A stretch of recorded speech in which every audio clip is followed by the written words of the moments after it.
only because I was there. I saw it all happen. And so in the artist world, there are actually songs and records, and I believe it or not, believe that "Oh Sleeper" was a big part of it. That Yep. record, "When I Am God," it literally talks about tearing the church down and building it back up. That's what the whole record's about, in a Yep. sense. But they also Right. make that analogy with tearing an individual down and building an individual back up. And they also make the analogy of a battle. And I mean, the fucking guy that writes those songs is a genius, man. Genius lyricist. And so, yeah, that's it, man. Thanks for bringing up Shane Blay, because I do still believe he's one of the best guitar players. And Shane, Right if on. you happen to listen, please hop on, blow your brains out with us, and let's have a good time. Absolutely. I mean, it's good to learn this stuff too, or listen to this and have other people's perspectives, because you never know what you can learn from it. You know. So Christy's trying to get us to play some songs, man. What we got? You got some of these things? I actually do. I have a video queued up of that band 11 Teen. Fuck yeah, I want to hear it. I actually was listening to it on my phone a little while ago. It's good stuff, but I didn't watch the whole video. So let's get on it, man. Well, I'm enjoying my time talking to you guys. So Fuck I yeah. ain't got nothing to do. This is what I do, man. yeah, man, it's what I've always done too. And you know, by talking music, just hanging out and listening to music, talking about music and the experiences. You know, that's how I got to know James Hetfield of Metallica and Lars Ulrich and Cliff Burton. Yeah, You know, Metallica is a another lot one of of those cool bands. motherfuckers just loving music. Metallica is a whole nother subject of a band, and I'll tell you what, man. I mean, listening to everything that they've done personally, I mean, no matter what era of Metallica, I've always found something I liked. Yeah, kick ass. No hating, man. You're listening. So you like 72 Seasons? I don't. Mm-hmm. That's I don't. Steven. I don't. I'm not a fan of Do it. you like the other one with Atlas Rise? And Yes, love that album. I do too. See, I love That's that record too. All right. I rank that above Black Album. I don't care if that pisses anybody off, but I think No, I'm Black not going Album, to argue. Load, and my favorite three albums are Black Album, Load, and Justice for All. Yep. Wow, and Justice for All in there. That's wild. So Justice and Puppets are my two favorite. You know, Ride Lightning, Kill 'Em All, the originals. After that, yeah, it's Load and then Hardwired and then Black Album. I hate Reload. I love Load. I hate Reload. All right, so let me point out the obvious here, and I apologize for being Mr. Older, wiser philosopher bullshit guy. Don't. It's all good. And I apologize that I wasn't on camera. I believe that life, so it's everything, but music in particular, because music is so special. It's our religion, our law. Like the way that you experience it has a lot to do with how much you favor it. So, what was your first Metallica record to ever hear? Black Album. And Justice for Bingo. All. Bingo. See? And I love that. See, I don't think there's any argument to be had. It's all celebratory. We all have our own experiences with this fucking amazing band, Metallica. Mm-hmm. Believe it or not, These posters behind me are from when I was 15 years old. I still have them. Kick ass. Yeah, my first Slayer album was actually Undisputed Attitude, which was just a bunch of covers. Yeah. See, how about that? And because of that, you're probably one of the few people in the entire world that are really as aware of that record as you are. Yeah, not very many people know about it. And see, it's no different with me. I grew up on Kill 'Em All. My Metallica experiences, I used to subscribe to a newsletter. We didn't have the internet or cell phones back then. So I went one step further than the average person. I subscribed to a newsletter called the New Heavy Metal Review out of California. It was a guy named Brian Slagle that published it. He ran copies off on his dad's copier in his office. Nice. In that magazine, you could order demos and cassettes and stuff from other bands. I ordered a demo from a band called Vixen, which was Marty Friedman's first band. Yep. Mm-hmm. Yep. And so I'm going to cut this shorter though. It's talking about several of the bands, but then he's talking about a record. He's going to put out a compilation record called Metal Massacre. And so I sent in my $5 money order. It was $5, a $5 money order back in 1982. And I think I was 17 years old. And, you know, it took a couple of months because the record wasn't printed yet, you know. Right. But as soon as it was pressed, he put it in the mail. And I had that Metal Massacre when I was 17 years old. Fuck yeah. So Metallica's on there with Hit the Lights. Hit the Lights. Who, yeah, that was a good song. Sure was, dude. Fuck yeah. All right, so then I'm getting to know Daryl at this time also, Daryl Abbott of Pantera, and playing that Hit the Lights for him like I do everyone, played it for everybody. And not just that, Rat was on there, and I liked Rat a lot, still do. So anyway. What was that guitar player, the guitarist for Hit the Lights? What was his name? Hit the Lights, the band. Yeah. Oh, played guitar? That recorded on Metal Massacre. I can't remember the guy's name. You know, I could look it up, but I'm trying to myself. Ron Montgomery. No, he was the bassist. No, okay. Lonnie or something like Lonnie Laney. I'm trying. I might remember it. Respect, brother. He's still alive. He's a black dude. Yeah. And he just played lead guitar on that song. Yep. I thought it was really cool. Metallica did a big show in LA last year, and they all came out. Yeah. Yeah, he was a part of it. I forget if he played with them live. He did. Yeah, he did. They all did. Every member of Metallica came out. Every one of them. I love that, dude. I just love that you know, they paid respect to him like that one-off guy. Yeah. God, what was it? So Kill 'Em All came out, right? So, you know, Kill 'Em All is one of my all-time favorite records of all time. Yeah. But then Ride the Lightning came out after that. And so during Kill 'Em All, this is when I'm really getting to know Daryl Abbott. Like, we're really becoming close friends and, like, you know, hanging out and banging head together all the time. That was back in the Pantera glam metal days. It sure was. This was probably before I Am the Night still. But yeah, Metal Magic. In the Jungle. Well, Ride the Lightning comes out, and I get it at Fantasy Records in Arlington. And Dime comes over to my house because it's Tuesday, record release Tuesday. And we twist one up and blow a big rope and put on Ride the Lightning for the first time ever. Yeah, dude, I saved it. Yeah. I didn't even open it, man. I wanted Dime to know that I didn't listen to it, so I didn't even open that motherfucker. And so I listened to it the first 3 times with Daryl Abbott together.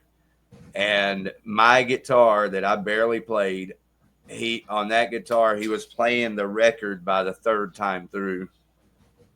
You know, they're shredding Fire with Fire. Man, Fire with Fire is a good song. Bro, I think you could easily say it was the biggest game changer for Dime, I think. I think there were a lot of big game changers, you know, like. I thought Dime always did a great job on Seek and Destroy. Oh, hell yeah. Yeah. Especially because he's playing the solo and the rhythm and so fluently. But I know that he liked Kill 'Em All, the record, you know, but I know, you know, he probably the thing that me and him have in common is that Ride the Lightning is definitely my favorite all-time favorite record ever. Yeah. You know, but it has a lot to do with how I experienced it. And that's why I was telling my story. You know, and that's why I'm also genuinely interested in your story. I love that you guys experienced it on the Black record. Right. Yeah, that was my cousin introducing me to Enter Sandman. And, you know, I, as cliche as the song is, but it was just, whoa, what the fuck is this? This is the greatest thing I've ever heard, you know? I've always been searching for the heavier stuff. When I was 3 years old, my first artist I ever learned of was Tom Petty. That's who I knew. At 3 years old was Tom Petty, and then I saw Guns N' Roses. I was like, whoa, who the fuck are these guys? So I got into Guns N' Well, Roses. see, I didn't even start getting into metal until I was in high school. My friend Jason brings over this Metallica album, and he says, Yeah. "Check these guys out." And I was like, I put it on my portable CD player because that's what I had at the time, and hooked it up to my radio. And I'm like, dude, this is awesome. I'm sitting there jamming out like Blackened and One and all that stuff. Next thing you know, I'm sitting there blaring that CD while I'm at band camp in school and such. Yeah. Yeah, when I first got to hear Justice for All, that was a game changer for me. That was like, okay, this is the greatest fucking album I've ever heard in my life. Right. I love it. That's crazy, man. Yeah. Yeah, yeah. I mean, I still love Injustice for All. I really, truly do. But you have to remember, like for me, I'm coming down off of Battery. Right. Okay. The only exception to Ride the Lightning being my all time is the one song Battery. Yeah, Battery. That was a second game changer. That's why for me, my two favorite albums of all time is Puppets and Injustice. I can't put one above the other. It's just kind of whichever one I feel like listening to. But yeah, it's because of Battery for Puppets and Blackened for Injustice. Yeah. And then I put Ride the Lightning below those. Right. It's just like a lot of people kind of skip over Master of Puppets. Well, no.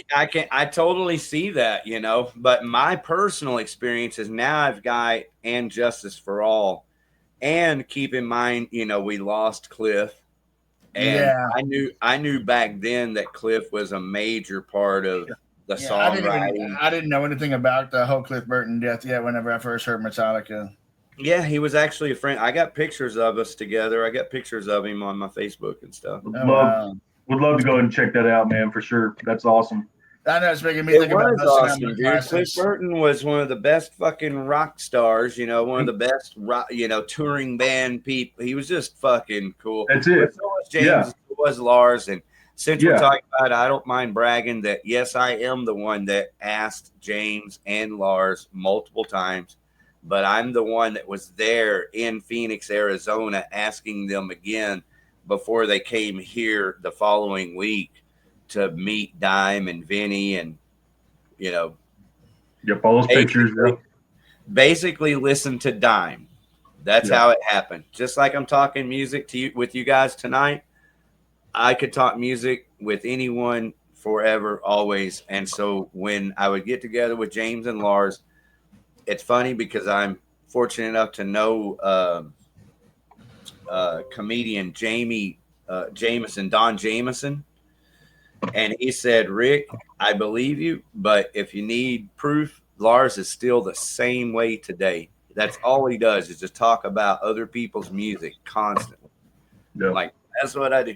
So anyway, that's what we would do, And so when we would finish talking about every badass band and every badass song and every badass guitarist, right, after 2 or 3 hours, right, I'm like, but wait, there's one more guitarist.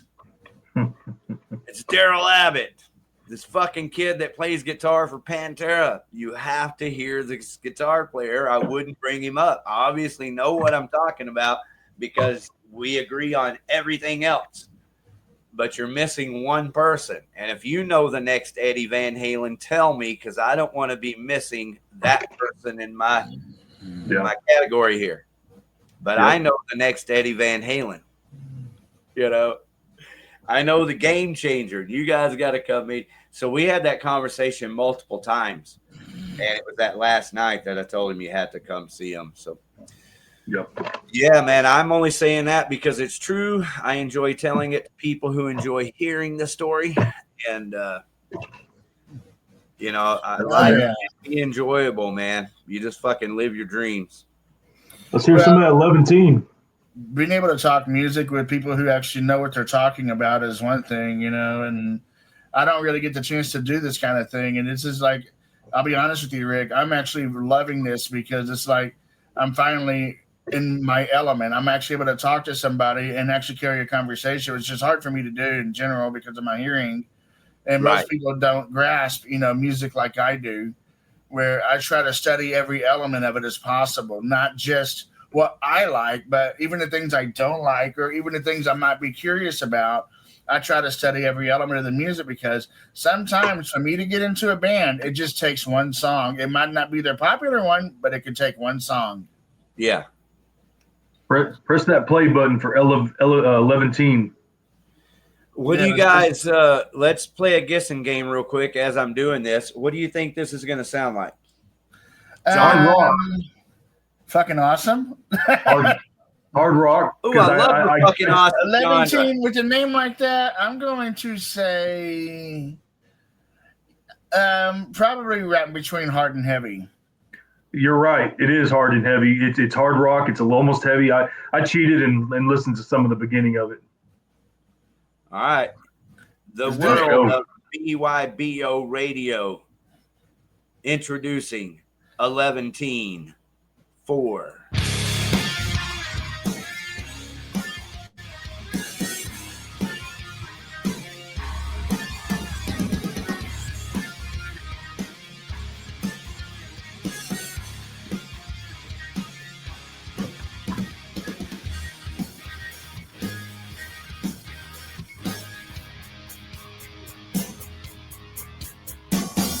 Sky's falling all around me.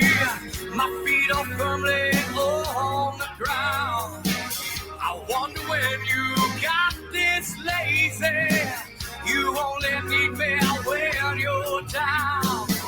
And if your world turns blue tomorrow, will you still need me around?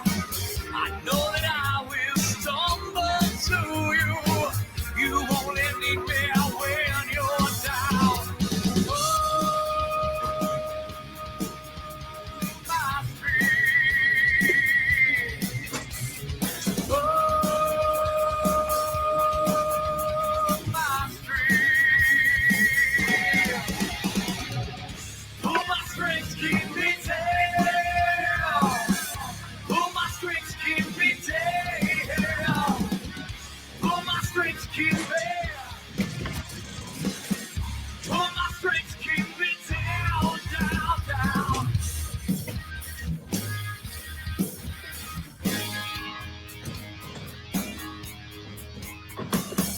You whisper secrets all around me.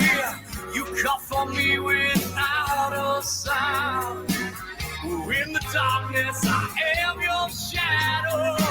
You only need me when you're down. Why should I feel sorry for you?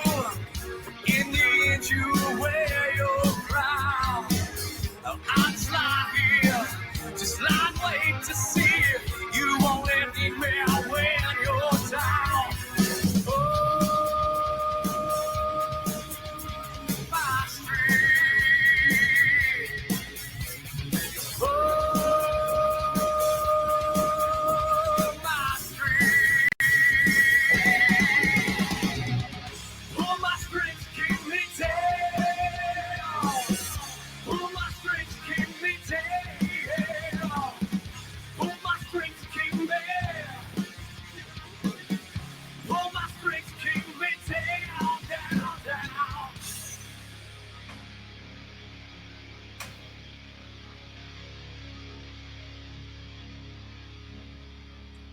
Pulling those strings. Oh yeah, man. I wish we It's could hear not that in an actual stereo. It's not over. Yeah. But like I said, I wish we could hear it in stereo, man. It's like a bridge here. Yep. Oh, yeah. Like Petra or something. What's that singer sound like? Oh, my strength, and I will dance for you. Curtains fall on your design. In your show, I am the star now. A puppet without the legs. Oh, my strength, and I will dance for you. Curtains fall on your design. In your show,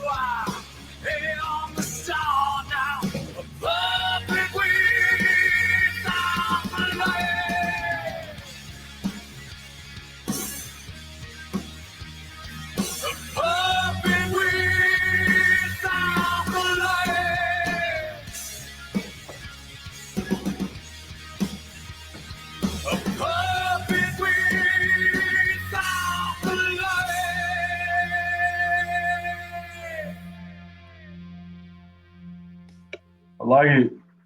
Like I said, I would love to hear that in stereo, man. Because the YouTube playing on YouTube through the channel just doesn't do it. Mecha Break is now. I was listening to this stuff on my phone, and it sounds a hell of a lot better than what we could hear on this. So I would love to hear some of that stuff in stereo. But man, that's great stuff. I like it. Oh yeah.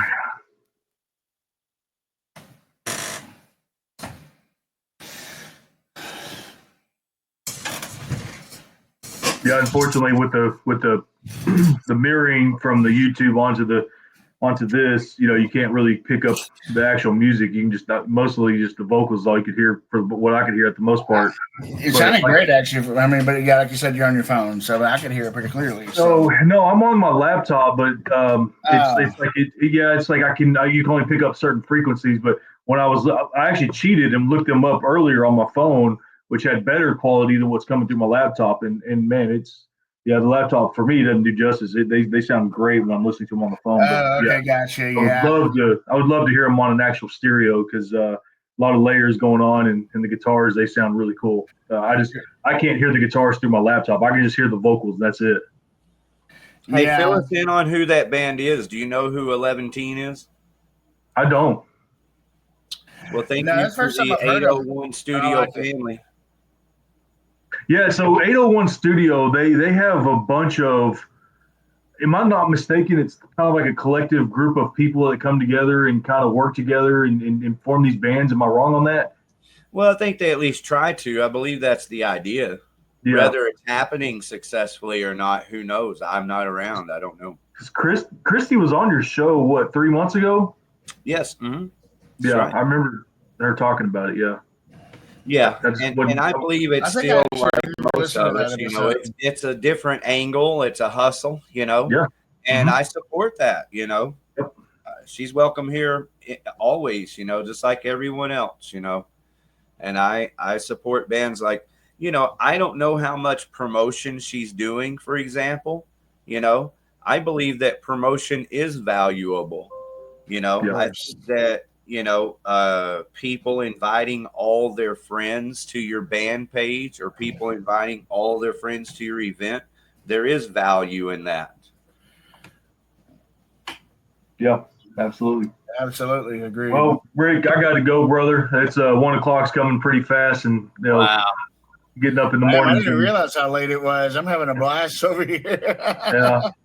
Yeah, I'm getting up here in a few hours to get back to work, so I better cut you guys loose. And man, thanks for having us. Thanks for letting us share our stories about Elliot and promoting that event we've got going on, Rick. That means a lot to me and to the Texicity family, and obviously to the Iron Man family, the Moonfalling guys, Jolly Rogers, the previous band he had going on. I know Swerve City loved the guy. Like I said, we all used to hang out together. So, thanks for everything you do, Rick. I love the shows you're doing, and you're trying to get us out there, not just us, but the band. Who really matters is the bands that are actually putting in the work and getting their stuff out there and listening to the music, man.